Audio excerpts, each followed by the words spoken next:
नमस्कार, मैं हूं आशीष चित्रांशी और आप देख रहे हैं द न्यूज लॉन्चर। पंजाब से खबर है राहुल गांधी से जुड़ी, लेकिन उससे पहले आप याद कर लीजिए अभी कितने दिन हुए। मुश्किल से 2 दिन। मोदी जी गए थे हिमाचल और पंजाब।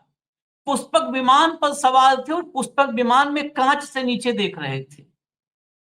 उनके पुष्पक विमान में, वो रावण वाला पुष्पक विमान नहीं है, उनके वाले पुष्पक विमान में कांच लगा हुआ है, उससे नीचे झांका जा सकता है। तो उससे नीचे झांक करके और हिमाचल और पंजाब का पूरा दुख दर्द उन्होंने समझ लिया था। जब धरती पर उन्होंने अपने पग रखे, चरण रखे, तो सीधे मट्टी न टच हो तो सीधे रेड कारपेट पे रखे और बंद कमरे में, एयर कंडीशनड बंद कमरे में उन्होंने पूरे हिमाचल और पंजाब की व्यथा पीड़ा समझ और फिर अपनी कथा सुना दी और लौट आए दिल्ली। राहुल गांधी गए हैं पंजाब।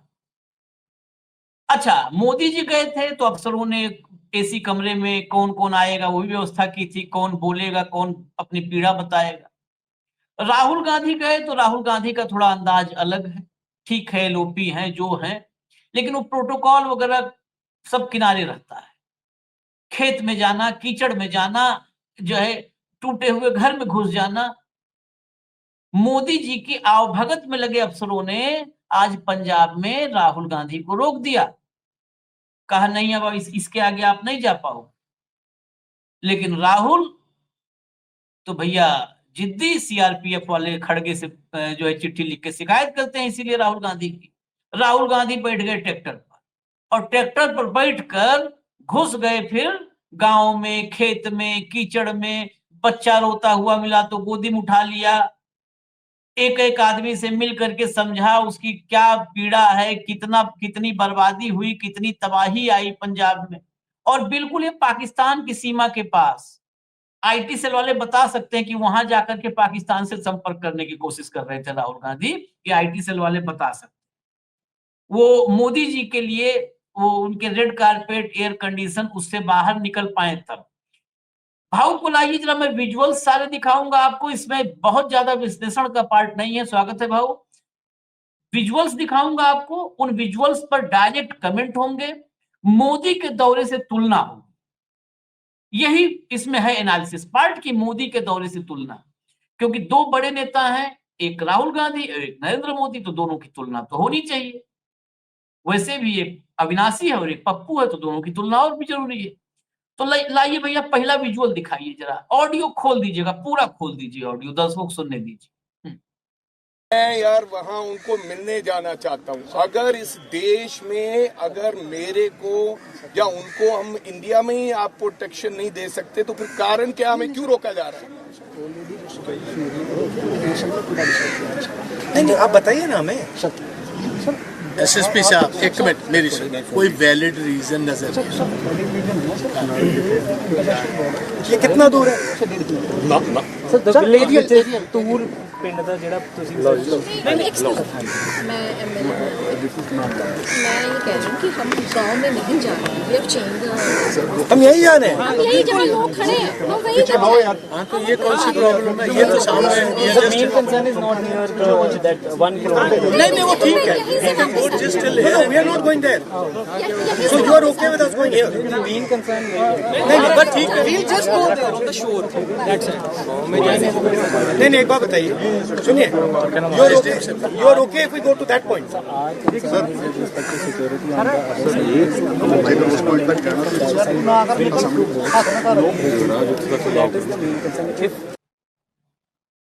ये अफसरों को देखा भागो आपने, किसी के मुंह से जुबान सब पूछ रहे, भाई बताओ ना क्या दिक्कत है, आप इनको प्रोटेक्शन नहीं दे पा रहे हो, क्या दिक्कत है, क्यों नहीं जाए? किसी के पास जवाब नहीं। किसी को हम लोग टेक्नोलॉजी कहते हैं, किसी के पास जवाब नहीं है। सब गूंगा बहरा टाइप ऐसे खड़े हैं। गूंगा बहरा बुरा लग जाएगा तो दिव्यांग बोल देता हूँ, दिव्यांग टाइप खड़े हैं। किसी के मुंह से आवाज नहीं निकल रही है। ये है अफसर जो पीछे से आदेश का पालन करने में जुटे रहते हैं। अगला विजुअल देखिए जरा, अगला विजुअल देखिए, यही फर्क दिखता है।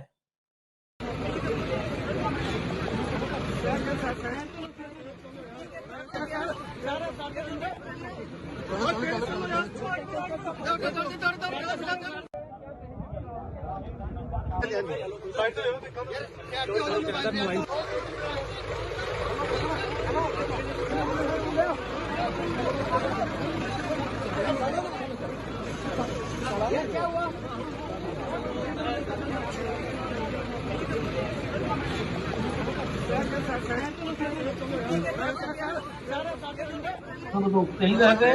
देखिए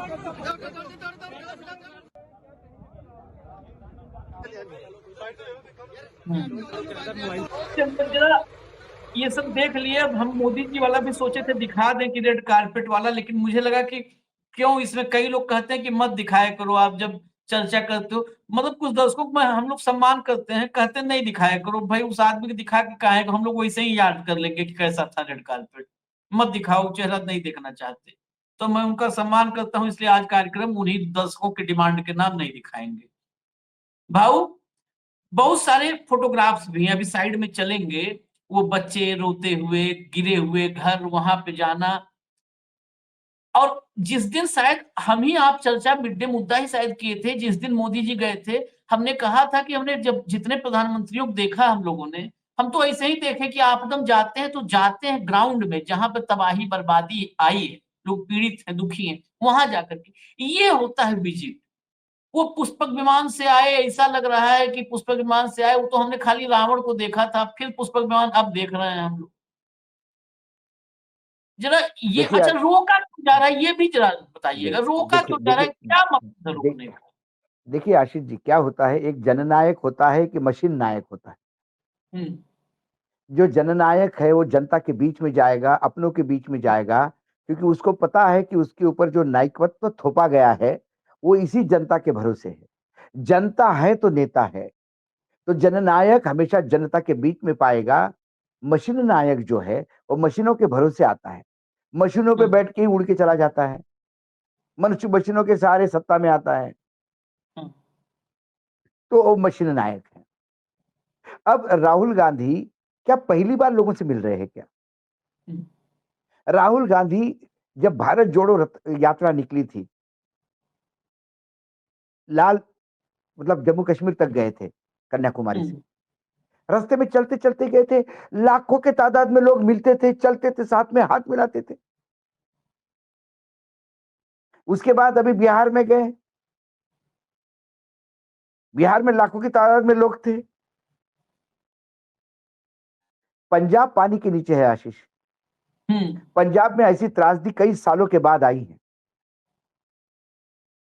पंजाब इस देश के एग्रीकल्चर का दिल है, हृदय है। हम्म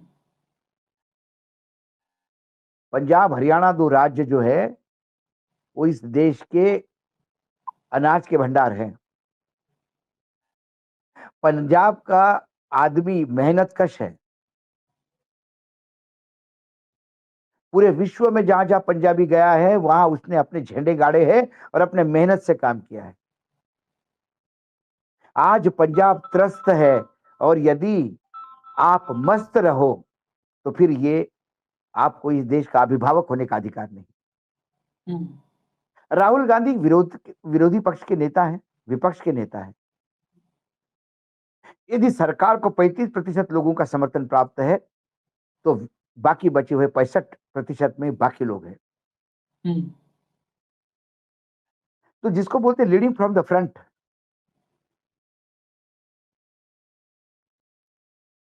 सामने से खुद जाके, चाहे कीचड़ हो, चाहे कूली हो, चाहे मोची हो, चाहे महिलाएं हो, चाहे विद्यार्थी हो, हर जगह राहुल जाते हैं। और राहुल गांधी को पप्पू कहने वाले राहुल गांधी का इतना बखोल, मतलब इतना हवा बना गया है राहुल गांधी उनके लिए कि स्टूडेंट से मिलने जाएंगे तो मिलने नहीं देंगे। हम्म राहुल गांधी बिहार जाएंगे तो लॉ एंड ऑर्डर सिचुएशन, क्या कर दिया लॉ एंड ऑर्डर सिचुएशन, गाली दी, लोगों को उस्काया।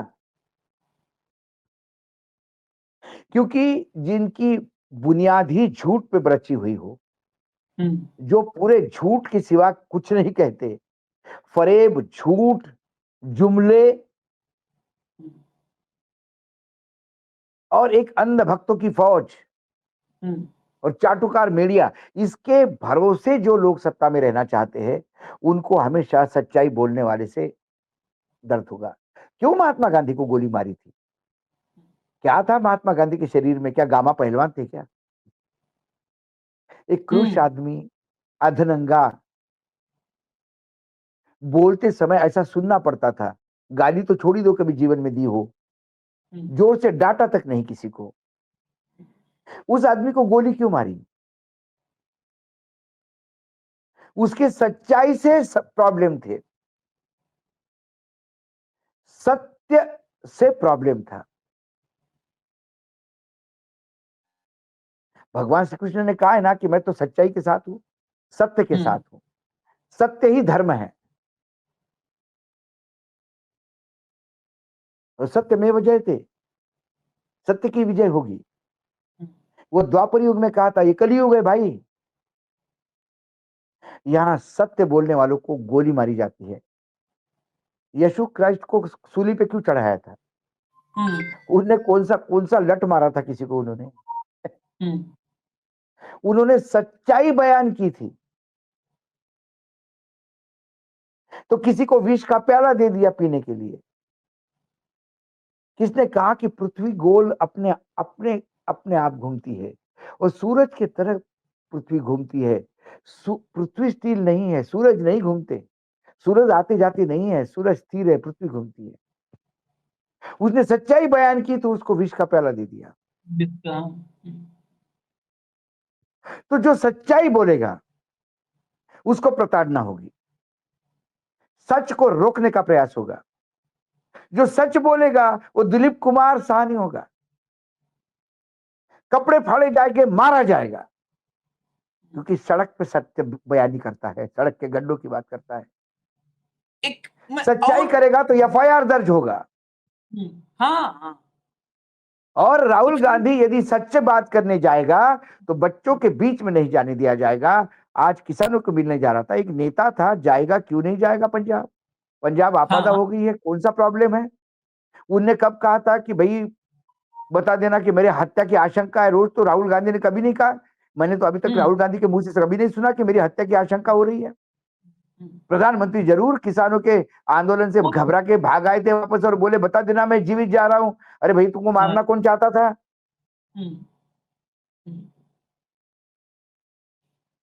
कौन मारना चाहता था आपको, जो आप बोल रहे मैं जीवित जाना चाहता हूं? तो क्या क्या क्या डर है? ये राहुल गांधी को किसी से डर है? ये नहीं है, ये राहुल गांधी का डर है जो उसको रोक रहे हैं। जाए भाई, नेता प्रतिपक्ष जाए, लोगों के बीच में मिले, करे। एक विजुअल में दिखा दूं जरा, गुरुद्वारा बाबा बुड्ढा साहिब, ये बुड्ढा साहिब जी हैं, ये गुरदासपुर गए थे। पहले वहां पर गए गुरुद्वारे में, वहां माथा टेका और उसके बाद बाढ़ प्रभावित क्षेत्रों में गए। ये विजुअल दिखाने का मोटिव क्या है? लोग कहेंगे कि अच्छा, जो भी करने वाले कि राहुल के विजुअल का दिखाए जा रहे। मैं वो विजुअल याद दिलाना चाहता हूँ। फिर आज मैं दर्शकों को कहना मानूंगा, मैं कोई फुटेज नहीं दिखाऊंगा इसमें नरेंद्र मोदी। याद करिए, चुनाव के समय गुरुद्वारे में गए थे, वो जो है रोटियां बेलते हुए, कड़ाही में जो है कलछा चलाते हुए सब किया था। चुनावी एक व्यक्ति इस देश में है जो चुनाव में सब कुछ करता है। चुनाव खत्म होने के बाद जहां पर वो कड़ाहा चढ़ा के आया, वहां पर मातम, रोना पीटना मचा हो, फिर दोबारा ढाक के नहीं दे। चुनाव में करता है। अभी तो चुनाव नहीं है। अभी इसलिए मैं दो व्यक्तियों के, दो राजनीतिक शख्सियत के बीच की तुलनात्मक रूप से हम ये प्रोग्राम कर रहे हैं, अध्ययन के लिए, चर्चा के लिए। इसलिए दिखा रहे हैं कि अभी चुनाव नहीं है, लेकिन राहुल ने अब भी जाकर के गुरुद्वारे में मत्था टेका और लोगों के बीच गए। जब वो पंजाब में थे तो दिल्ली में आज चुनाव आयुक्त फिर बयान दे रहे थे, मुख्य चुनाव आयुक्त कुरैशी साहब, कि भाई राहुल गांधी पर क्यों नाराज हो सब लोग, क्यों नाराज हो सब लोग। मैं वो भी सुनाऊंगा, विषयांतर में सब जुड़ा है। ये पंजाब मोदी जी का अगला टारगेट है, इसलिए पंजाब वाले सुने जरा कुरैशी जी को, सुनवाइए, कुरैशी जी को भी सुनवाइए इस कार्यक्रम में। When I hear any criticism of election commission, I feel very concerned and I feel very hurt, not only as a citizen of India, but having been Chief Election Commissioner myself, I also laid a brick or two in that institution. When I see that institution under attack or getting weakened in any way, I feel concerned, and Election Commission itself has to do introspection and has to feel concerned. It is up to them to stand up to all the forces and the pressures which may be influencing the decision, and they have to win the confidence of the people. You know, on the one hand, you need the confidence of the opposition party. For me, I always gave preference to the opposition parties because they are the underdogs. Party in power has all the power. They don't need so much of pampering as the opposition does, because they are out of power. So my instruction generally to all my staff was that throw the doors open. If they want an appointment, give them immediately. Listen to them, talk to them. If they want some small favors, do it, if it is not at the cost of somebody else. So here the opposition has to go to Supreme Court every now and then. 23 parties go, look, we are not getting any appointment, nobody is listening to us. And mentioning Rahul Gandhi, he is a leader of opposition after all. To shout at him the way the Election Commission did, I think it is not like the Election Commission that we have known. He is after all leader. He is not a man in the street. He is a leader of opposition. He is representing millions of people. He is voicing the opinion of millions of people. And to say that you have given enough, otherwise we'll do this, we'll do that. The body language and the language used is both objectionable and offensive. And I have often said that suppose they also turn around and say that, okay, you are coming up with new rules, please give an affidavit that they are mistake free. And if there is a mistake, you will be held criminally liable. Can you think of that situation? But you never know when it comes to that. So, do you think that instead of asking for an affidavit and giving a 7-day deadline, the Election Commission should have ordered a probe because a lot of questions were being raised on the SIR? Absolutely. They immediately, anybody, not just the leader of opposition, if anybody had complained, that has been our normal practice. We immediately order a probe, because not only we have to be fair, we have to appear to be fair. So, and the probe brings out the facts. So, instead of the way the Election Commission responded, the probe was the right thing to do, and which they missed as an opportunity. In fact, Mr. Gandhi has just yesterday and even just before that, he has again said that he'll come out with more such allegations. He'll drop that he has likened to a hydrogen bomb. So how do you look at these continuous allegations being made and the Election Commission's responses? Do you think that there could be a middle path that has to be found? Well, leader of opposition, of course, has used these kind of terms because some of it is, and most of it is a political rhetoric, which has to be taken as such only. But at the same time, if there are serious issues, serious complaints which he is raising, they need to be investigated in detail and to the satisfaction not only of the leader of opposition but of the whole nation. ये क्यों सुनवाया?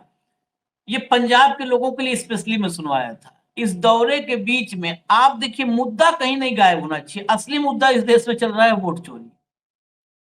और जब vote चोर, कभी भी vote चोर अगर सत्ता में होगा तो आप पर बाढ़ आए, तूफान आए, सुनामी आए, सूखा पड़ जाए, धरती फट जाए, ज्वालामुखी फट जाए, भूकंप आ जाए, जो जनादेश से चुनी हुई सरकारें नहीं होती हैं वो संवेदनहीन होती है। और जब हम पंजाब की आपदा पे बात कर रहे हैं तो वोट चोरी पंजाब के एक एक नागरिक के मन में होना चाहिए। और इसीलिए हमने सुनवाया। एसवाई कुरैशी साहब को क्या कह रहे हैं? Rahul Gandhi is representing millions of people, लाखों लोगों का जो प्रतिनिधित्व कर रहा है, उसकी बात आप सुनोगे नहीं, उसको पंजाब में जाने से रोक दोगे। ऐसे ही हमने कहा धरती गोल है, अभी बाबू कहा था, बता रहे थे, तो ये सारे राजनीतिक मुद्दे भी गोल हैं, इसलिए हम जोड़ देते हैं उनको, इसीलिए लाए थे हम इसको। अब फिर चलते हैं बाबू से कंक्लूडिंग रिमार्क। आज हमने भी कहा था कि भाई 35% पे सरकार है तो 65% पे जो सरकार में नहीं है वो लोग हैं। तो राहुल गांधी कोई अकेले नहीं है। वही कुरैशी साहब ने कहा कि he is representing millions of people, he is after all leader of opposition. उनने भी वही कहा। भाई पवन खेड़ा को आपने नोटिस दिया कि तुम्हारे 2 एपिक नंबर कैसे? पवन खेड़ा ने एक नोटिस देना चाहिए, मेरे 2 एपिक नंबर आपने कैसे किए? तो पवन खेड़ा ने जनरेट नहीं किए एपिक नंबर, चुनाव आयोग ने। उल्टा चोर कोतवाल को डांटे, ये हाल हो गए। मतलब अशोक वानखेड़े को परेशान करना है, इसके 2 एपिक नंबर खुद ही रिलीज करो और उसी को नोटिस दो। तेरे कैसे? अरे भैया रिलीज आपने करे, आप बताओ कैसे? मैंने अप्लाई किया होगा तो मुझे क्रूसीफाई करो। हाँ, हमने अप्लाई किया हो, हमारा फॉर्म 6 हो, दिखाओ, दस्तखत दिखाओ, डेट दिखाओ, जारी करो। हाँ? तो वही मैं फाइनली भाऊ इस राहुल के ये वोट चोरी देखिए को है और राहुल को एक बात रोकना। है, राहुल अब इनके लिए सबसे बड़ा हवा बन गया है। एग्जैक्टली, हाँ यही मैं अब रिवर्स हो गया है, ये राहुल के सामने पप्पू साबित हो गए हैं। हाँ इनका झूठ पकड़ा जाता है, इनका फरोग पकड़ा जाता है, इनके माँ का मार्केटिंग, माँ के नाम पे मार्केटिंग, भगवान के नाम के मार्केटिंग, वो प्रोडक्ट नहीं चल रहा है, चाइनीज माल सब फेल हो गया है। हाँ इनके विदेश नीति में ये कुछ नहीं बता पा रहे हैं, ये देश को रिलीफ नहीं दे पा रहे। इस बार फिर महंगाई पिछले क्वार्टर में बढ़ गई है। हाँ ये किसी भी फ्रंट में किसी को कुछ मरहम नहीं लगा दे रहे हैं। तो ये बेसिकली पप्पू साबित हो रहे हैं। पप्पू किसके कहते हैं? कि जो नॉन परफॉर्मिंग है, काम ही नहीं करता है। पप्पू अरे कुछ काम का नहीं है। ये पप्पू साबित हो रहे हैं और राहुल बाप साबित हो रहा है। और राहुल से डर नहीं है तो तू जा, किधर भी जा, कहीं पे भी जा। जिसको मालूम है इस सांप के दांत निकाले हुए हैं, वो सांप गले में डाल के घूमता है। अपने को लगता है क्या आदमी जाबाज है। जिसके दांत है विषैली जहरीले, उससे लोग दूर रहते हैं। डर लगता है मरने का। या राहुल इनका पॉलिटिकल, ध्यान से सुनिएगा, पॉलिटिकल डेथ का सर्टिफिकेट लेके घूम रहे हैं। पॉलिटिकल डेथ कह रहा हूं मैं। ये इलेक्शन कमीशन के लाइफ सपोर्ट पे जिंदा है।